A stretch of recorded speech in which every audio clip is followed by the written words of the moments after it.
Monsieur le directeur général de l'Organisation islamique pour l'éducation, la science et la culture, CESCO, Dr Salim Al-Malik, Monsieur le ministre de l'Éducation nationale, du sport du Royaume du Maroc, Dr Shakib Ben Moussa, pour l'accueil légendaire du Royaume chérifien, Mesdames et Messieurs distingués, invités en vos rangs, grades et qualités, Assalamu alaikum wa rahmatullahi wa barakatuh. À l'Organisation islamique, j'exprime ma reconnaissance pour son invitation en mon nom propre et à ma qualité de vice-présidente et présidente de la commission du football féminin de la CAF. Permettez-moi de saisir ce moment particulier de communion pour présenter mes sincères condoléances à la Turquie et à la Syrie et de rappeler à nos frères et sœurs combien l'humain est vulnérable face au déferlement de la nature. Par la pratique du sport, nos sociétés modernes encouragent l'implication de la femme, même si des disparités persistent encore. L'humain accomplit de manière générale des progrès considérables. La pratique du sport est indéniablement reconnue pour ses bienfaits. En effet, il est non seulement utile pour le corps et l'esprit, et tient un rôle fédérateur, social, pour l'épanouissement de soi, de l'autre et de tous ceux qui partagent cet environnement. C'est pour cela que le sport doit être préservé de toutes les tentations à le pervertir. Sa pratique ne doit pas souffrir d'aucun comportement inadmissible, inapproprié et dégradant des prédateurs. Ainsi, les jeunes sportifs, et en particulier les jeunes femmes, ne doivent pas se servir de la pratique d'un sport pour atteindre d'autres libertés non valorisantes. Autrement, c'est perdre une manche en laissant aux détracteurs, ses opposants, et à la participation et à la pratique du sport pour la gente féminine toutes les raisons de remporter la lutte. Au-delà de ses qualités reconnues et ses atouts qu'il apporte sur la société, le sport a le pouvoir rassembleur de développement et joue un rôle socio-culturel non négligeable à l'épanouissement de soi-même et de surcroît avec un effet catalyseur pour la société. Pour cela, nous ne devrions donc pas avoir de raison de distinguer le genre quand on parle de sport. Il ne doit s'agir que de détermination, de courage, de performance, de sensation pour une meilleure collaboration lorsqu'il s'agit, par exemple, d'un sport d'équipe comme le football. De nos jours, de plus en plus de femmes pratiquent le sport de manière encadrée ou en club, mais elles sont encore peu nombreuses à participer à des compétitions et à pouvoir en faire un métier. Là aussi se pose la problématique du genre. La réalité est encore bien loin de prétendre vouloir faire participer des femmes et des hommes à une activité sportive sur un pied d'égalité. Si la question physique se pose à tous les niveaux, la prise de décision, de supervision ou même de la pratique et de la performance reste encore un droit à revendiquer pour la femme. L'égalité des chances ne devrait pas rester une notion illusoire, mais bien un droit en partage.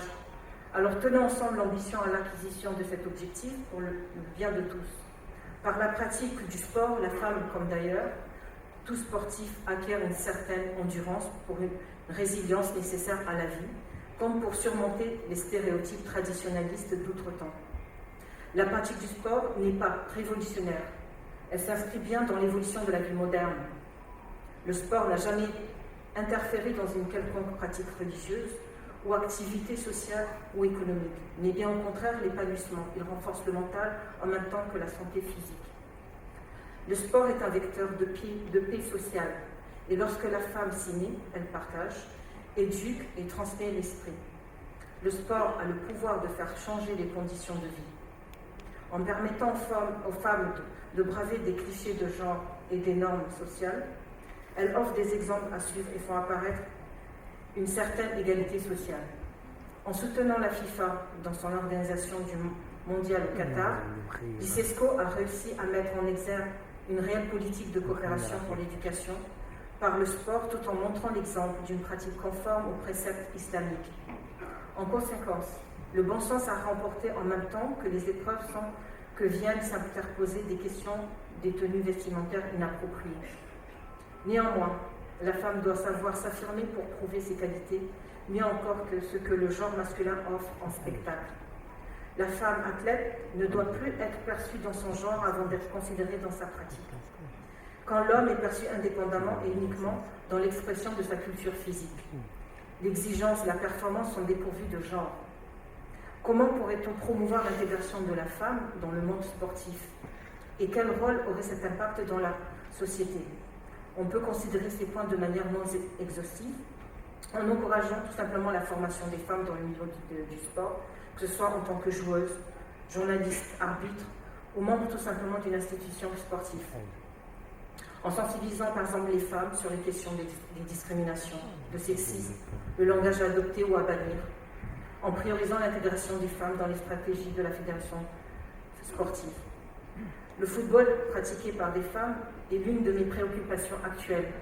Je me bats pour que chaque femme puisse accéder à ce sport ou à des postes à responsabilité, lui permettant l'épanouissement de soi, voire améliorer la qualité de vie, même quand elle en a fait une profession.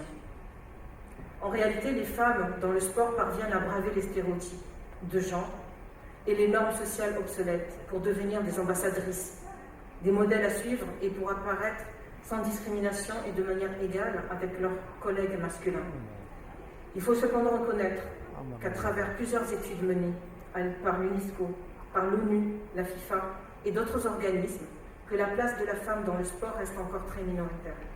C'est pour cela que je me suis engagée pour que les femmes voulant pratiquer un sport, en l'occurrence le football, puissent acquérir et développer des compétences essentielles pour remédier à des problèmes tels que l'inégalité salariale, la violence basée sur le genre et le manque d'investissement ciblé qui présentent un frein pour faire carrière dans le sport.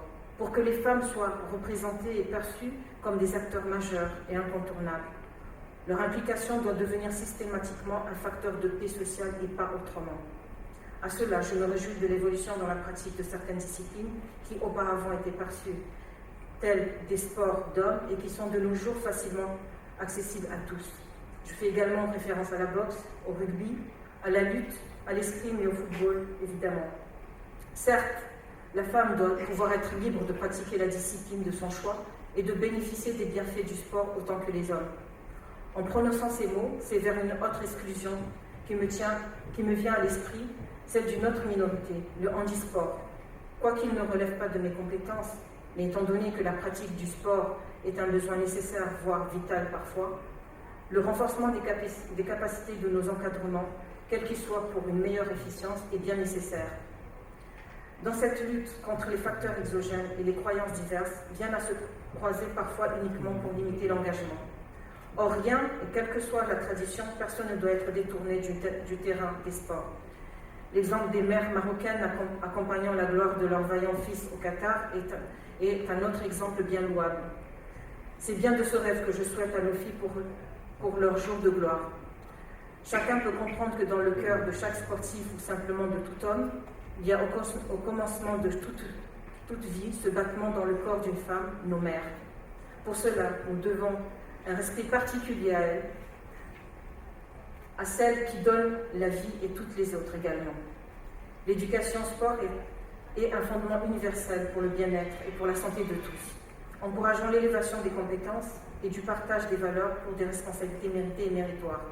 C'est la raison pour laquelle je voudrais lancer ici un appel à mes sœurs et à mes filles, en particulier pour leur dire de ne pas craindre la critique qui inhibe, mais de savoir assumer l'engagement dans la responsabilité des valeurs qui éduquent et fondent nos sociétés, bien plus loin des non-valeurs des apparences hypothétiques. Je sais que le chemin est encore long et un grand travail reste à faire, et c'est pour cela que je voudrais rappeler ici que les études que nous rapportent les organisations internationales et continentales et en collaboration avec l'ONU, l'UNESCO et même la FIFA, déplore toujours le manque d'engouement de la gente féminine à l'égard du sport et de haut niveau. Et c'est la raison de ma réjouissance aujourd'hui de voir l'ICESCO s'y intéresser aussi, et je le félicite. Ensemble, levons ce défi. Je vous remercie de votre aimable attention. Merci Madame la Vice.